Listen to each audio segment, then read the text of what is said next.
FORA.tv. The world is thinking.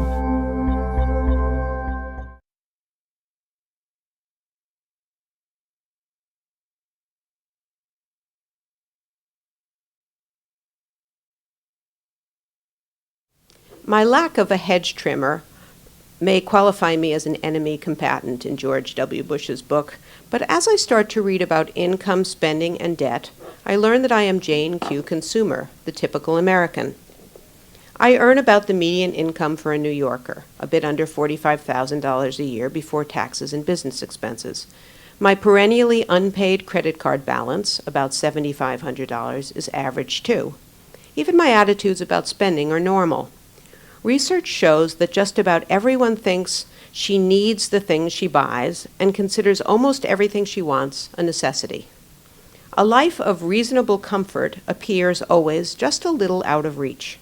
Surveyed in any given year, people peg the resources necessary for such an existence as $1,000 to $2,000 above the median income for that year. So if the median income is $40,000, people say, reasonable comfort, well, you need $41,000, $42,000. Half of Americans, and not just poor ones, say they cannot afford all their needs. We're not greedy, we say. It's everyone else who is acquiring useless stuff.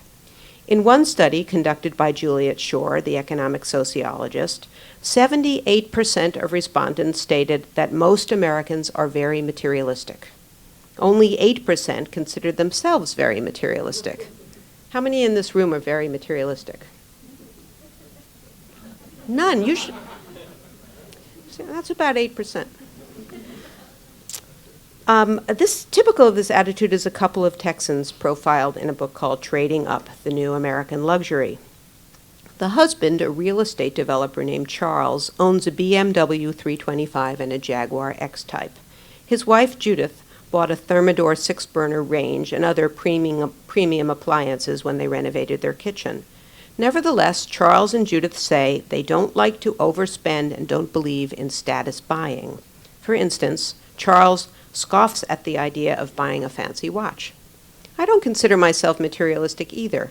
Like Charles and Judith, I don't like to overspend and I don't believe in status buying. I'm a vegetarian. I eat at the low end of the food chain, as the enviros say. I sneer at the New York Times travel section piece about retreats where people sleep on cots, rise at 5, eat some gruel, an apple, and 3 almonds, and pay $4,000 a week for the privilege. I buy generic tampons and $3 shampoo. And yet, I think nothing of forking over $10 to view any obscure French film that passes through New York, or $15 for an hour and a quarter of yoga instruction, half of which time I do little more than breathe.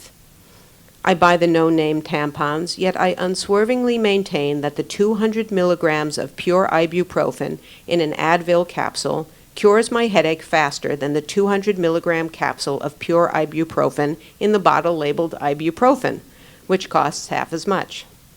In the pantry, Paul and I have 3 kinds of salt.